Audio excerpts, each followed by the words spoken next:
بسم الله الرحمن الرحيم وبه نستعين سبحانك لا علم لنا إلا ما علمتنا إنك أنت العليم الحكيم. الحمد لله رب العالمين والصلاة والسلام على سيد المرسلين وعلى آله وصحبه أجمعين ومن تبعهم بإحسان إلى يوم الدين. أعوذ بالله من الشيطان الرجيم. بسم الله الرحمن الرحيم. آمن الرسول بما أنزل إليه من ربه والمؤمنون كل آمن بالله وملائكته وكتبه ورسله لا نفرق بين أحد من رسله وقالوا سمعنا وأطعنا غفرانك ربنا وإليك المصير. سامعین کرام، جناب محمد رسول اللہ صلی اللہ علیہ وسلم کے وہ معجزات جو جمادات پر آپ کے اثر کی حیثیت سے رونما ہوئے اور اللہ تبارک و تعالیٰ کی جانب سے تائید ہوئی، ان میں ذکر کردہ اگلی مثال الجواب الصحیح کے اندر یہ ہے وَقَبْضَتُهُ التُّرَابُ رَمَا بِهَا فِي وُجُوهِ الْكُفَّارِ، کہ نبی کریم صلی اللہ علیہ وسلم کا اپنی مٹھی میں مٹی کو، کنکریوں کی مٹی کو لینا اور پھر کفار کے چہروں کی طرف اسے مارنا، اس کا جو اثر اور جو نتیجہ نکلا وہ معجزانہ اور ایسا تھا کہ کوئی انسان ایسا نہیں کر سکتا۔ یہ واقعہ زیادہ واضح شکل میں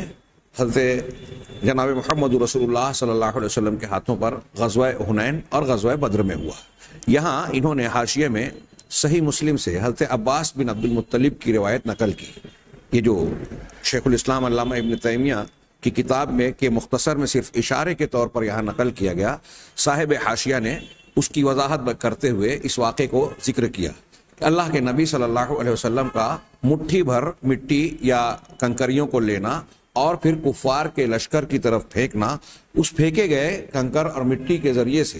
کفار کے لشکر کا کوئی انسان ایسا نہ بچا جس کی آنکھ یا چہرے پر وہ کنکر مٹی کے اثرات نہ گئے ہوں، اس کی آنکھ کو تکلیف نہ ہوئی ہو۔ اللہ تبارک و تعالیٰ نے سورہ انفال میں غزوہ بدر کے واقعات کے ضمن میں تذکرہ فرمایا کہ وما رمیتا اذ رمیتا ولکن اللہ رما، آپ نے جب کنکری پھینکی تو اصل میں آپ نے نہیں پھینکی بلکہ اللہ تبارک و تعالیٰ نے پھینکی، یعنی آپ نے جو پھینکی تو اسے پہنچانے اور اس کا نتیجہ دینے والا دراصل اللہ تبارک و تعالیٰ تھا۔ یہ ناممکن بات ہے کہ ایک مٹھی میں ایک سمت کر کے اگر کوئی شخص مٹی یا کنکر پھینکتا ہے تو 1000 کے لشکر میں کوئی انسان ایسا نہ بچے جس کی آنکھ یا چہرے پر اس کے ذرات نہ جائیں اور اسے تکلیف نہ ہو۔ ظاہر سی بات ہے اللہ تبارک و تعالیٰ یہ فرما رہا ہے کہ معجزاتی طور پر یہ تاثیر اور یہ پھینکنے کا یہ اثر کفار و مشرکین کے لشکر کے ایک ایک شخص کی آنکھ اور چہرے تک پہنچانے کا یہ عمل اللہ تبارک و تعالیٰ کی جانب سے آپ کی مدد اور تائید کی طرح کے طور پر کیا گیا۔ غزوہ بدر میں بھی اللہ کے نبی صلی اللہ علیہ وسلم جب اپنے عریش سے چھپر سے نکلے اور میدان میں آئے اور آپ نے جو واقعات کی تفصیل ہے اس سے قطع نظر ایک مٹھا اٹھا کر کفار کی طرف اسے پھینکا اور ایک جملہ کہا شاہت الوجوہ، چہرے بگڑ جائیں۔ یہی تقریباً واقعہ غزوہ حنین کے درمیان ہوا جس کی روایت یہاں منقول ہے۔ مسلم شریف کی حضرت عباس ابن عبد المطلب رضی اللہ تعالیٰ عنہ سے روایت ہے، وہ کہتے ہیں شہدت مع رسول اللہ صلی اللہ علیہ وسلم یوم حنین، اللہ کے رسول صلی اللہ علیہ وسلم کے ساتھ میں حنین کے موقع پر حاضر ہوا۔ مسلمانوں کی اس میں بڑی اچھی خاصی تعداد تھی، فتح مکہ کے بعد آپ بڑی تعداد کے ساتھ لوٹ رہے تھے۔ حنین کے مقام پر یہ بنو غطفان اور ان کے حلفاء کا اچانک غیر متوقع حملہ ہوا، تیروں کی بارش ہوئی۔ تو حضرت عباس کہہ رہے ہیں کہ میں اللہ کے رسول صلی اللہ علیہ وسلم کے ساتھ اس دن حاضر رہا، فلزمت انا و ابو سفیان ابن الحارث ابن عبد المطلب رسول اللہ صلی اللہ علیہ وسلم، چنانچہ میں اور ابو سفیان بن حارث بن عبد المطلب جو اب مسلمان ہو چکے تھے، ہم دونوں اللہ کے رسول صلی اللہ علیہ وسلم کے ساتھ چمٹے رہے۔ لازم تو لازم پکڑا، مطلب آپ سے جڑے رہے، آپ سے ہٹے نہیں۔ کفار کے تابڑ توڑ اور اچانک حملے کی وجہ سے آپ غزوہ حنین کی تفصیلات جانتے ہیں کہ صحابہ کرام میں سے اکثر و بیشتر کے اوسان خطا ہو گئے، خلاف توقع حملے کی وجہ سے ان کے پاؤں اکھڑے اور صحابہ کرام کی تقریباً اکثریت بلکہ اکثر و بیشتر لوگ اللہ کے رسول صلی اللہ علیہ وسلم کے پاس سے چھٹ گئے، ہٹ گئے، اور کچھ لوگ میدان سے دور چلے گئے، ہاں منتشر ہونے پر مجبور ہوئے۔ لیکن اس صورتحال میں جناب محمد رسول اللہ صلی اللہ علیہ وسلم کفار و مشرکین کے سامنے میدان میں ڈٹے رہے، اور آپ کے ساتھ دو چار لوگ جو تھے اس میں حضرت عباس، حضرت ابو سفیان رضی اللہ تعالی عنہما، یہ دونوں بھی موجود تھے۔ فلم نفارق ہو، ہم نے آپ کو جدا نہیں کیا، ہم آپ سے الگ نہیں ہوئے۔ کیا یہ حضرت ابو سفیان کی بہادری اور اللہ کے رسول صلی اللہ علیہ وسلم سے تعلق اور محبت کی علامت نہیں ہے، جن کی تنقید کرنے کی روافظ اور روافظ کے زیر اثر ہمارے یہاں کچھ منافقین کوشش کرتے رہتے ہیں؟ تو حضرت عباس اور حضرت ابو سفیان وہاں آپ کے ساتھ چمٹے رہے، لگے رہے۔ علی بغلۃ لہو بیضاء، آپ کی سفید خچر پر، سفید خچر جسے اہداء لہو فروۃ بن نفاثہ الجذامی، جسے فروہ بن نفاثہ الجذامی نے آپ کو بطور ہدیہ دیا تھا، اس بغلہ، اس خچر پر آپ سوار تھے۔ فلم التقى المسلمون والکفار ولى المسلمون مدبرین، جب مسلمانوں اور کافروں کے درمیان مٹبھیڑ ہوئی جو اچانک تھی، تو مسلمان وہاں سے مڑ پڑے، ہٹ گئے، پیٹ پھیر کر وہاں سے ہٹ گئے۔ فطفق رسول اللہ صلی اللہ علیہ وسلم یرکض بغلتہ قبل الکفار، ایسی حالت میں جب مسلمانوں کے پیر اس اچانک حملے کی وجہ سے وقتی اور عارضی طور پر پیر اکھڑ گئے اور وہ منتشر ہو گئے، میدان سے بھاگنے کا لفظ میں قصداً استعمال نہیں کر رہا ہوں، لیکن منتشر ہو گئے، ادھر ادھر بکھر گئے۔ لیکن اللہ کے رسول صلی اللہ علیہ وسلم کی صورتحال یہ تھی کہ اللہ کے رسول اپنے خچر کو کفار کی طرف ایڑ لگانے لگے، اسے بھگانے لگے۔ یعنی جب لوگ دہشت اور خوف سے یا اچانک حملے کے رد عمل میں منتشر ہو رہے ہیں، رسول اللہ صلی اللہ علیہ وسلم دشمن کے روبرو جا رہے ہیں۔ ہاں، یہ آپ کی انتہائی بہادری کی دلیل اور علامت ہے، ثبوت ہے۔ قال عباس، حضرت عباس کہتے ہیں وَأَنَا آخِذٌ بِلِجَامِ بَغْلَةِ رسول اللہ صلی اللہ علیہ وسلم، میں اللہ کے رسول صلی اللہ علیہ وسلم کی بغلہ یعنی خچر کے لگام کو تھامے ہوئے تھا، پکڑے ہوئے تھا۔ أَكُفُّهَا إِرَادَةَ أَلَّا تُسْرِعَ، میں اسے روک رہا تھا اس چاہت میں، اس خواہش میں کہ وہ کہیں تیزی سے نہ نکل جائے، ہاں یعنی قابو سے باہر نہ ہو جائے، تیز رفتاری سے آگے نہ نکل جائے۔ وہ ابو سفیان آخذ برکاب رسول اللہ صلی اللہ علیہ وسلم، اور ابو سفیان اللہ کے رسول صلی اللہ علیہ وسلم کی رکاب کو، جس میں پیر رکھا جاتا ہے سواری پر، اس کو پکڑے ہوئے تھے، تھامے ہوئے تھے، گویا قابو میں کیے ہوئے تھے۔ فذکر الحدیث، پھر حدیث کی دیگر تفصیل کو بیان کیا، الی ان قال، یہاں تک کہ انہوں نے بیان کیا، ثم اخذ رسول اللہ صلی اللہ علیہ وسلم حصیات، پھر اللہ کے رسول صلی اللہ علیہ وسلم نے کچھ چلو یا کچھ جو ہے اپنی ہتھیلیوں میں کچھ کنکر لیے، ہاں، فرما بہن وجوہ الکفار، اور ان کنکریوں مٹی کے مٹھے میں لے کر مٹی کے ان کنکریوں سے کو جو ہے کفار کے چہروں کی طرف پھینکا، چہروں پر اسے مارا۔ تو مقال، اور کہا ان ہزموا ورب محمد، ہاں یہ شکست خوردہ ہو گئے، شکست کھا جائیں گے۔ بد دعا کا دعائیہ اعتبار سے اس کلمے کا ترجمہ کریں یا خبر کے اعتبار سے، محمد کے رب کی قسم یہ شکست کھا گئے، گویا یہ خبر بھی ہے اور دعا بھی۔ قال فذهبت انظر، حضرت عباس کہتے ہیں کہ میں دیکھنے لگا، فاذا القتال على هيئته فيما ارى، اور جو میں دیکھ رہا تھا قتال اپنی اسی شکل و صورت پر تھا۔ قال فوالله، پھر وہ کہتے ہیں کہ اللہ کی قسم، ما ہوا الا رماهم بحصیاته، کہ اچانک جب ایسا ہوا کہ اللہ کے رسول صلی اللہ علیہ وسلم نے اپنی کنکریوں کے ذریعے سے کفار کو مارا۔ فما زلت ارى حدهم قليلا، تو میں دیکھنے لگا کہ ان کی تیزی، ان کی شدت، کفار کی جو شدت تھی، تیزی تھی، وہ کمتر اور کمزور ہونے لگی۔ وامرهم مدبرا، اور ان کا معاملہ جو ہے وہ پلٹنے لگا۔ اب وہ جو حاوی ہوئے جا رہے تھے، اب ان کی صورتحال بدل رہی ہے اور وہ پستی کے شکار ہوتے جا رہے ہیں، پسمردہ ہوتے جا رہے ہیں۔ نبی کریم صلی اللہ علیہ وسلم نے ایک ایسے مرحلے میں جب صحابہ کرام منتشر ہو رہے ہیں، دشمن کے مقابل آپ کھڑے رہے، ہاں ڈٹے رہے، مقابلہ کرتے رہے، اور اس درمیان جب ظاہر سی بات ہے کہ ایک ہزاروں کا لشکر ہے اور آپ 2-3 لوگ وہاں سامنے جا رہے ہیں اور آپ دشمن کے سامنے بڑھے چلے جا رہے ہیں، ایسے میں آپ نے ایک مٹھی کنکریاں اٹھائی، کفار کی طرف پھینکا، اور آگے ایک اور روایت ہے وہاں یہاں بھی کہا شاہت الوجوہ، چہرے بگڑ جائیں. ہاں، اور پھر اس ایک مٹھی دو مٹھی پھینکنے سے نتیجہ یہ نکلا کہ کفار کے بڑے لمبے چوڑے لشکر، بڑی تعداد کے لشکر کے لوگوں میں کھلبلی مچ گئی. ان کے چہروں اور آنکھوں میں اس کنکری کے ذرات پہنچے اور وہ بے چینی کا شکار ہوئے. ان کی نتیجے کے طور پر اب ان کے حوصلے بھی پست ہو رہے ہیں اور ان کے حملے کی تیزی بھی کمزور پڑتی گئی، اور نتیجے میں انہیں پیٹ پھیر کر بھاگنا پڑا. اللہ کے نبی صلی اللہ علیہ وسلم نے حضرت عباس کو حکم دیا، انہوں نے آواز لگائی، صحابہ کرام جو منتشر تھے پھر سے واپس اکٹھا ہوئے اور جنگ کے میدان میں آئے، اور دیکھتے ہی دیکھتے کفار کا لشکر جو ہے وہ شکست سے دوچار اور مسلمان غالب ہوئے. اور پھر آپ نے بہت بڑا غنیمت کا حصہ جو ہے حاصل کیا، مسلمانوں میں تقسیم کیا، جیسا کہ دوسری صحیح مسلم ہی کی ایک روایت ہے. حضرت سلمہ بن اکوع اس کے راوی ہیں رضی اللہ تعالیٰ عنہ. ہاں، وہ اپنی حدیث میں غزوہ حنین سے متعلق حدیث کی تفصیل ہے، اس حدیث کے اندر یہ بیان کرتے ہیں فلما غشوا رسول اللہ صلی اللہ علیہ وسلم نزل عن الباقلہ، کہ جب انہوں نے رسول اللہ صلی اللہ علیہ وسلم کو گھیر لیا تو آپ اپنی خچر سے اترے. ثم قبض قبضۃ من تراب من الارض، پھر آپ نے زمین کی مٹی سے ایک مٹھا اٹھایا، ایک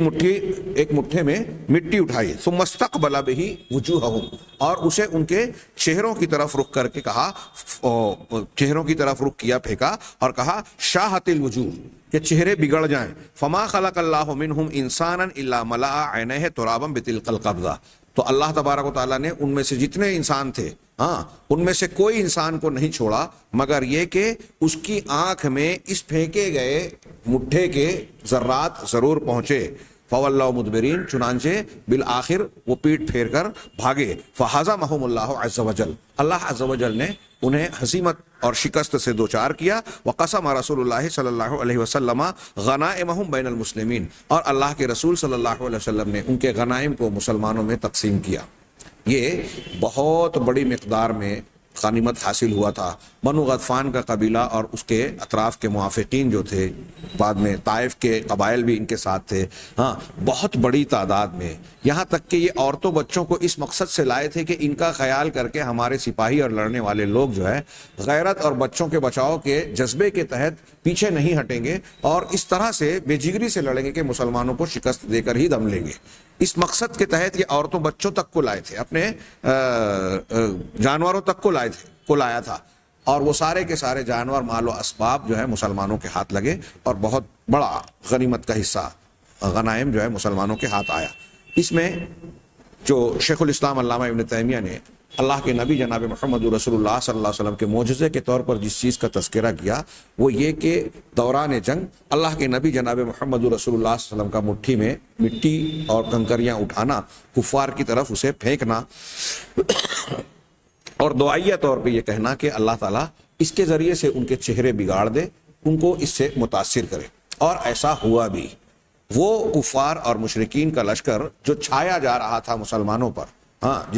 جس کا پلڑا، ہاں، مادی اعتبار سے غالب اور بھاری تھا، اس کنکری کے پھینکے جانے کے بعد ان پر اثر ایسا ہوا کہ وہ تکلیف میں بھی مبتلا ہوئے، اور ان کی جنگ کی تیزی اور حاوی ہونے کی صفت اور غلبے کی جو کیفیت تھی وہ مغلوبیت میں بدلنے لگی. ان کی تیزی کمزوری میں اور پستی میں تبدیل ہونے لگی، اور دیکھتے ہی دیکھتے وہ شکست سے دوچار ہوئے. یہ سب کچھ جناب محمد رسول اللہ صلی اللہ علیہ وسلم کے ہاتھوں پر جو ظاہر ہوا یہ اللہ تعالیٰ کی جانب سے کھلی مدد تھی. ورنہ جبکہ آپ کا اپنا لشکر صحابہ کرام میدان سے پیر اکھڑ کر وہ ادھر ادھر منتشر ہو رہے ہیں اور آپ دو چار لوگوں کے ساتھ جو ہے ایک بڑے ہزاروں کے لشکر کے سامنے کھڑے ہیں، تھوڑی دیر کے لیے سوچئے کہ کیا مادی اعتبار سے، عقلوں کے اعتبار سے کیا یہ ممکن نظر آتا ہے کہ ہزاروں کے لشکر کے سامنے دو تین لوگ ٹکے رہیں اور پھر تھوڑی ہی دیر میں دیکھتے ہی دیکھتے وہ ہزاروں کا لشکر پستی کا اور خوف کا، کمزوری کا شکار ہوتا نظر آئے؟ ظاہر سی بات ہے کہ یہ کسی انسان کے بس کی بات نہیں ہے. عقل میں آنے والی بات اس طرح سے نہیں ہے کہ ایسا کوئی انسان کر سکتا ہے. ہاں، اس طرح سے عقل میں آنے والی بات ہے کہ یہ اللہ تبارک و تعالیٰ کی قدرت سے باہر نہیں ہے. اللہ تبارک و تعالیٰ اپنے انبیاء صادقین کی جس طرح مختلف انداز میں مدد فرماتا ہے، تو غزوہ حنین میں، غزوہ بدر میں اس کنکری مٹھے کے ذریعے سے پھینکی گئی کنکریوں کے ذریعے سے اللہ نے مدد فرمائی اور ان کنکریوں کے ذرات کو کفار تک پہنچایا اور اس کو ایک ذریعہ بنایا ان کی پستی کا، کمزوری کا۔ یہ اللہ کے نبی صلی اللہ علیہ وسلم کا ایک واضح معجزہ ہے۔ شیخ الاسلام علامہ ابن تیمیہ رحمہ اللہ نے اگلا تذکرہ کیا، شیخ محمد بن عبد الوہاب کہتے ہیں ثم ذکر، پھر علامہ ابن تیمیہ نے ذکر کیا تائید اللہ لہ بالملائکہ، کہ اللہ کے نبی صلی اللہ علیہ وسلم کی تائید، اللہ کی جانب سے آپ کی تائید فرشتوں کے ذریعے سے، فرشتوں کے ذریعے سے آپ کی تائید کیا جانا۔ فذکر احادیث بدر، اور پھر یہاں شیخ الاسلام محمد بن عبد الوہاب کہتے ہیں کہ علامہ ابن تیمیہ نے یہاں بدر کی احادیث کا ذکر کیا۔ یہ متن میں مختصراً بس اتنا ہی کہا، بدر کی احادیث کا وغیرہ، اور اس کے علاوہ بعض حدیثوں کا ذکر کیا، وحدیث ملک الجبال، اور پہاڑوں کے فرشتے کی حدیث کا بھی ذکر کیا۔ اب یہاں پہلے احادیث بدر کا جو تذکرہ کیا گیا، حاشیے میں اس سے متعلق ایک روایت کا ذکر کیا یہاں صاحب حاشیہ نے۔ صحیح مسلم میں حضرت ابن عباس رضی اللہ تعالی عنہما سے روایت ہے، وہ کہتے ہیں حدثنی عمر بن الخطاب، مجھ سے حضرت عمر بن خطاب رضی اللہ تعالی عنہ نے حدیث بیان کی۔ کیا بیان کی؟ قال لما کان یوم بدر، جب بدر کا دن تھا، نظر رسول اللہ صلی اللہ علیہ وسلم الی المشرکین وهم 1000،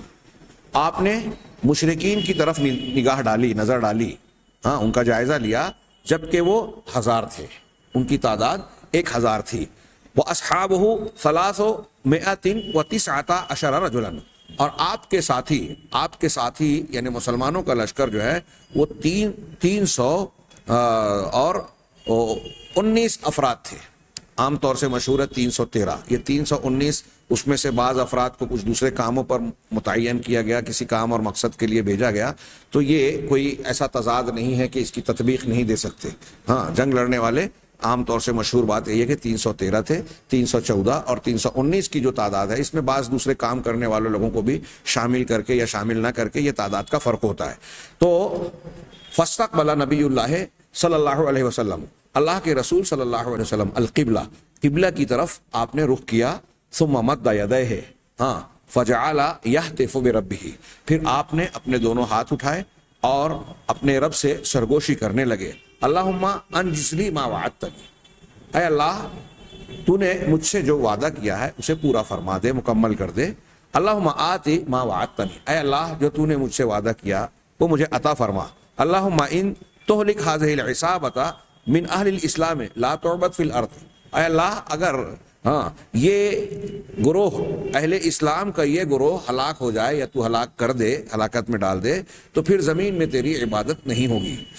بدر سے متعلق تفاصیل، اس کا پس منظر، اس وقت کے مسلمانوں کے اور مخالفین کے حالات پر آپ نگاہ ڈالیں تو نبی کریم صلی اللہ علیہ وسلم کے یہ الفاظ انتہائی معنی خیز اور گہرے معلوم ہوتے ہیں۔ ایک آدمی سرسری طور سے یہ سوچ سکتا ہے کہ ایسا کیسے ممکن تھا کہ اگر مسلمان شکست کھا جاتے تو بعد میں عبادت نہیں ہوتی اللہ کی، لیکن آپ حالات پر غور کیجئے، مسلمان پہلے ہی سے ٹوٹے پھوٹے، مہاجرین مکہ سے مدینہ ہجرت کر کے گئے تھے اپنا سب کچھ چھوڑ چھاڑ کے، ان کے لیے وہاں کوئی دولت اور آمدنی کے بڑے ذرائع موجود نہیں تھے، انصار بھی معاشی اعتبار سے، سماجی اعتبار سے بڑے مستحکم نہیں تھے، پھر مدینہ میں منافقین کی شکل میں ایک گروہ، ایک ٹولہ پنپ رہا تھا، جو بدر کے بعد جو ہے کھل کر اپنے آپ کو مسلمان کہتا تھا، لیکن دل میں جو ہے وہ کفر کو اور شرک کو چھپائے ہوئے تھا اور مسلمانوں کے خلاف بغض و عناد کے جذبات رکھتا تھا، مسلمانوں کے دشمنوں سے ساز باز رکھتا تھا عبداللہ بن ابی بن سلول کا گروہ۔ پھر مدینہ میں اور مدینہ کے باہر یہود کے 3 بڑے قبائل، یہ بھی اندر سے مسلمانوں پر خار کھاتے تھے، عناد رکھتے تھے، اور مدینہ کے اطراف کے قبائل، دور دراز کے مشرک قبائل، یہ سب کے سب مدینہ میں مسلمانوں کی طاقت اور شوکت کے بڑھنے سے فکر مند تھے کہ اگر ان کو قوت و حیثیت مل گئی تو ہماری قوت و حیثیت اور ہمارے کام، لوٹ مار اور دوسرے جو سارے الٹے سیدھے کام ہیں، ان ساری چیزوں پر ضرب لگے گی، سرداروں کو یہ اندیشہ تھا کہ ہماری سرداریاں خطرے میں پڑے گی، ہاں، اور لوٹ مار کرنے والوں کو یہ اندیشہ تھا کہ ان کی حکومت قائم ہوئی تو یہ امن قائم کریں گے اور لوٹ مار کے ہمارے پیشے پر روک لگا دیں گے۔ ایسے مختلف عناصر تھے جس کی بنیاد پر سارے کے سارے لوگ مسلمانوں کے تعلق سے جو ہے نگاہ بد رکھتے تھے، بدنیتی کے حامل تھے۔ ایسے میں اگر بدر میں مسلمانوں کی شکست ہو جاتی تو کئی مسئلہ اندر سے داخلی طور پر بھی مسائل ہوتے کہ خود مسلمانوں کے حوصلے ٹوٹتے، نئے مسلمان اسلام میں داخل ہونے سے رک جاتے، باز آ جاتے خوف کے مارے کہ ہم مسلمان ہوں گے تو ہماری اینٹ سے اینٹ بجا دی جائے گی اور پھر ہماری کوئی شوکت، کوئی حیثیت اور طاقت ہے ہی نہیں۔ پھر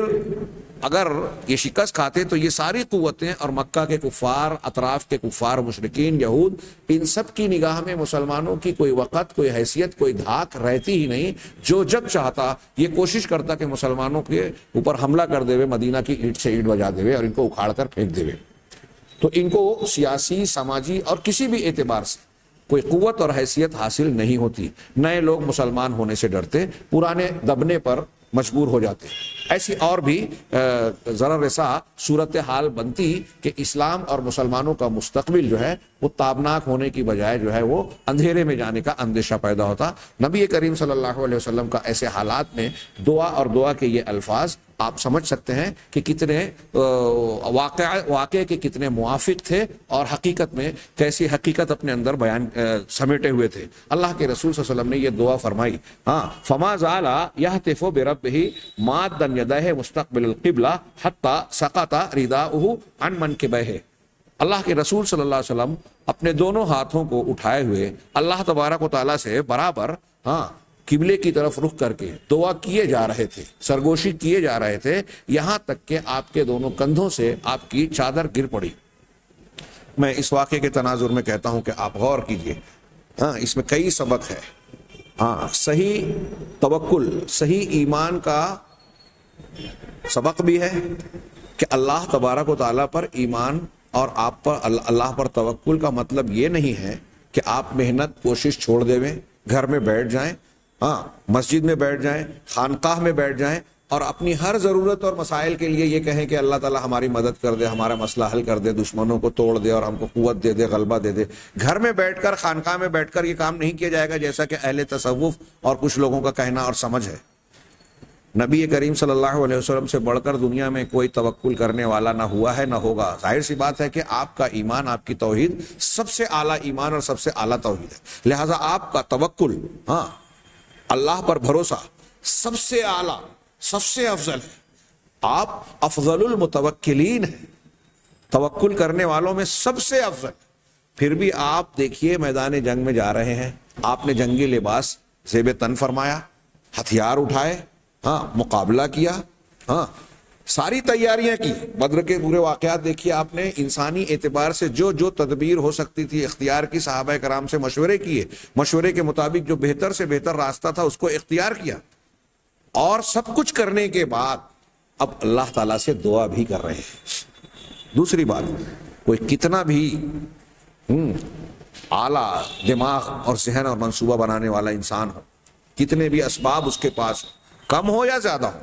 سب کچھ کر لینے کے بعد اس کا یہ فرض بنتا ہے کہ وہ اپنی کوشش کے بعد نتیجے کو اللہ کے حوالے کرے اور اللہ تعالیٰ سے مدد مانگے۔ ایک مومن بندہ ان دونوں میں سے کسی ایک چیز کو بھی نہیں چھوڑتا، دعا کر کے محنت و عمل کو نہیں چھوڑتا، محنت و عمل کر کے اللہ تعالیٰ سے استعانت اور مدد طلب کرنے کو نہیں چھوڑتا۔ دونوں میں سے ایک بھی چیز چھوٹی تو آدمی کے لیے کامیابی ممکن نہیں ہے یا بہت مشکل ہے۔ آج مسلمانوں کا یہی حال ہے۔ کوئی اگر دنیا داری میں لگا ہوا ہے، محنت کشی کرتا ہے تو اللہ سے تعلق توڑ لیتا ہے، کوئی اگر اللہ تبارک و تعالیٰ کے دین سے جڑا ہے اور دعا اور فضائل پر عمل کرتا ہے، عبادات پر عمل کرتا ہے، تو وہ یہ سمجھتا ہے کہ خانقاہوں میں ہم دعاؤں، اذکار، مراقبے اور فلاں کرنے کے بعد جو ہے سارے مسائل حل کر لیں گے، مسلمان کی کھوئی ہوئی عزت اور غلبہ حاصل کر لیں گے۔ ناممکن بات، نبی صلی اللہ علیہ وسلم کے اسوے کے خلاف بات ہے۔ یہ آپ دیکھیے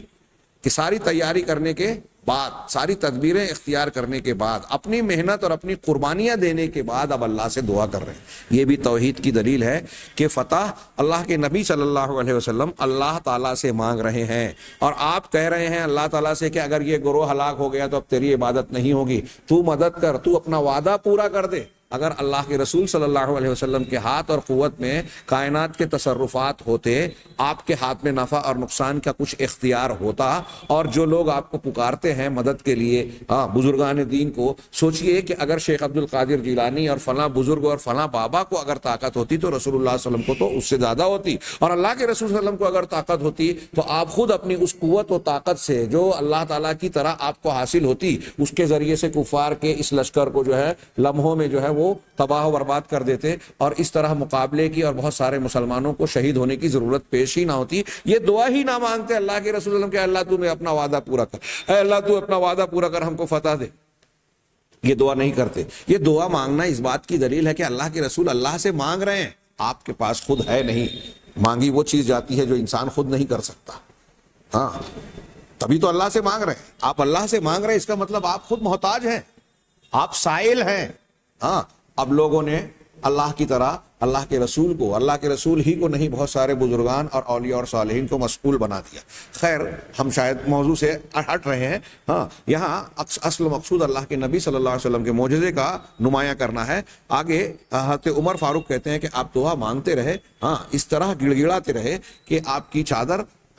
ردا جو ہے وہ آپ کے دونوں کندھوں سے جو گر گئی۔ فَأَتَاهُ أَبُو بَكْرٍ فَأَخَذَهُ رِدَاءَهُ فَأَخَذَ رِدَاءَهُ، اللہ کے رسول حضرت بکر صدیق آپ کے پاس پہنچے، ہاں اور آپ کی چادر اٹھائی، فَأَلْقَاهُ عَلَى مَنْكِبَيْهِ، اور آپ کے کندھوں پر اسے ڈالا، ثُمَّ الْتَزَمَهُ مِنْ وَرَائِهِ، اور پیچھے سے اللہ کے رسول صلی اللہ علیہ وسلم کو لپٹ گئے اور کہا یا نبی اللہ کفاکا مناشدتک ربک، اے اللہ آپ کا، اے اللہ کے رسول، ہاں اے اللہ کے نبی، آپ کا اپنے اللہ تبارک و تعالیٰ سے مانگنا، دعائی دینا، یہ آپ کے لیے کافی ہے، بس کیجئے، بہت ہوا۔ ہاں فَإِنَّهُ سَيُنْجِزُ لَكَ مَا وَعَدَكَ، آپ نے جو دعائیں کی ہیں مجھے یقین ہے کہ اللہ تعالیٰ آپ سے کیے ہوئے وعدے کو ضرور پورا کرے گا۔ فَأَنزَلَ اللَّهُ عَزَّ وَجَلَّ، چنانچہ اللہ عز و جل نے قرآن کی آیتیں نازل کی سورۃ الانفال کی، اِذْ تَسْتَغِیثُونَ رَبَّکُمْ، یہ اللہ کے رسول فریاد کر رہے ہیں، فریاد طلب کر رہے ہیں۔ استستغیثون ربکم، جب تم اپنے پروردگار سے فریاد طلب کر رہے تھے، فاستجاب لکم، چنانچہ اس نے تمہاری فریاد کو قبول کیا۔ اللہ سے مانگا، اللہ نے دیا، رسول اللہ صلی اللہ علیہ وسلم کے اختیار میں نہیں ہے۔ اللہ کے رسول اللہ سے مانگ رہے ہیں تو ہمیں اور آپ کو بھی اللہ سے ہی مانگنا چاہیے، کسی اور سے نہیں، کوئی اور دے بھی نہیں سکتا۔ ہاں فاستجاب لکم، تو اللہ تعالیٰ نے قبول کیا، انی ممدکم بألف من الملائکۃ مردفین، کہ میں تمہاری مدد کرنے والا ہوں، میں تمہاری مدد کروں گا 1000 فرشتوں سے جو لگاتار ایک کے بعد ایک، یک کے بعد دیگرے، مردفین یک کے بعد دیگرے لگاتار آئیں گے، 1000 فرشتوں کے ذریعے سے میں تمہاری مدد کرنے والا ہوں۔ سورۃ الانفال کی آیت نمبر 9۔ قرآن کی اس آیت میں بالکل صاف صراحت سے موجود ہے کہ فرشتوں کا نزول اللہ تبارک و تعالیٰ نے جو ہے وعدہ کیا، اور پھر اسی وقت عریش سے نکل کر اللہ کے رسول صلی اللہ علیہ وسلم کو جھپکی آئی، آپ نے جو جھپکی سے آنکھ کھولی تو ابو بکر صدیق سے خوشی خوشی کہا دیکھو یہ اللہ کی مدد آ گئی ہے، اے ابو بکر دیکھو یہ جبریل ہاں گرد و غبار میں اٹے ہوئے چلے آ رہے ہیں، ہاں حضرت جبریل، حضرت میکائیل۔ اور اتنا ہی نہیں کہ فرشتوں کا صرف نزول ہوا، قرآن کی صرف اسی آیت میں نہیں اور کئی آیتوں میں تذکرہ ہے، سورہ آل عمران میں بھی ذکر ہے۔ ہاں اور پھر یہاں اس وقت اس موقع کا بھی تذکرہ ہے کہ جب ابلیس نے دیکھا کہ فرشتوں کا نزول ہو رہا ہے تو مشرکین کا ساتھ چھوڑ کر بھاگا اور ان سے کہا کہ میں وہ دیکھ رہا ہوں جو تم نہیں دیکھ رہے۔ اہل علم اور مفسرین کہتے ہیں، حدیثیں اور روایتیں کہتی ہیں کہ فرشتے نے جب ابلیس نے فرشتوں کا نازل ہوتے ہوئے دیکھا، فرشتوں کو نازل ہوتے ہوئے دیکھا تو خوف کھا کے وہاں سے دم دبا کر بھاگا اور ان کا ساتھ چھوڑ دیا جن کو جو ہے بھڑکا کر لایا تھا۔ ہاں چنانچہ کہتے ہیں فَأَمَدَّهُ اللَّهُ بِالْمَلَائِکَةِ، حضرت عمر بن خطاب کہتے ہیں کہ اللہ تعالیٰ نے ملائکہ کے ذریعے سے آپ کی مدد فرمائی، آپ کی تائید کی، آپ کو قوت دی۔ قال ابو زمیل کہتے ہیں فحدثنی ابن عباس، چنانچہ مجھ سے حضرت ابن عباس رضی اللہ تعالیٰ عنہ نے یہ بیان کیا، حدیث بیان کی، حضرت ابن عباس کے شاگرد ہیں۔ قال فبینما رجل من المسلمین یومئذ یشتد فی اثر رجل من المشرکین امامہ، اب یہ فرشتوں کے نزول کی بات قرآن کی آیت سے اور صحابی کی وضاحت سے ہو رہی ہے۔ اب ایک اور حدیث اس میں ساتھ میں بیان کی گئی ہے، اسی میں حضرت ابن عباس ہی بیان کر رہے ہیں کہ اس درمیان کے مسلمان اس دن یشتد فی اثر رجل، ایک مسلمانوں میں سے ایک آدمی تیزی سے مشرکین کے ایک آدمی کا پیچھا کر رہا تھا. اس کے سامنے ایک مشرک تھا جس کے پیچھے وہ بھاگا جا رہا تھا. اس سمع ضربتم بالصوت فوقہ, کہ اچانک اس نے اپنے اوپر سے ایک کوڑے مارنے کی آواز سنی. صوت کوڑا چلانے کی جو آواز ہوتی ہے, کہا کہ مجھے ایک آواز سنائی دی. وصوت الفارس, اور ایک گھوڑ سوار کی آواز سنی. یقول, جو کہہ رہا تھا, اقدم حیزوم, کہ اے حیزوم آگے بڑھو, حیزوم آگے بڑھو. فنظر الی المشرک امامہ, اب یہ آواز تو سن رہے ہیں مسلمان صحابی کہ ایک کوڑا چلا, آگے مشرک ہے, پیچھے یہ بھاگ رہے ہیں. اچانک انہیں کوڑا چلنے کی آواز آ رہی ہے, کوڑے کی وار کی مار کی, اور ایک آواز گھوڑ سوار کی کہ اے حیزوم آگے بڑھو. اب اپنے سامنے بھاگنے والے مشرک کو جب اس مسلمان نے دیکھا, فخر مستلقیا, تو وہ چت زمین پر گر پڑا. فنظر الیہ, اب وہاں جا کر جب اس کا چہرہ دیکھا, فاذا ہوا قد ختم انفہ وشق وجہہ, تو دیکھا کہ اس کی جو ہے اس کا چہرہ پھٹ پڑا ہے اور ناک جو ہے اس کا رنگ بدل گیا ہے. کسی مار کی وجہ سے جو زرد پڑ جاتا ہے چہرہ اور ناک, اس کی ناک پر اس طرح پھٹ کر, چہرے اور ناک کو پھٹ کر ایسا رنگ تبدیل ہو چکا تھا, اس پر نیلا پن آ گیا تھا. کضربۃ الصوت, کوڑے کے مارنے کی طرح, کوڑے کے وار اور مار کی طرح جو نشان پڑ جاتا ہے ویسا چہرے پر نشان تھا. فخضر ذالک اجمع, تو یہ پورا کا پورا چہرہ اس کا جو ہے نیلا پڑ گیا, سبز پڑ گیا, سبز پڑ گیا. اخضرہ مانے سبز پڑ گیا, ہرا پڑ گیا. اجمع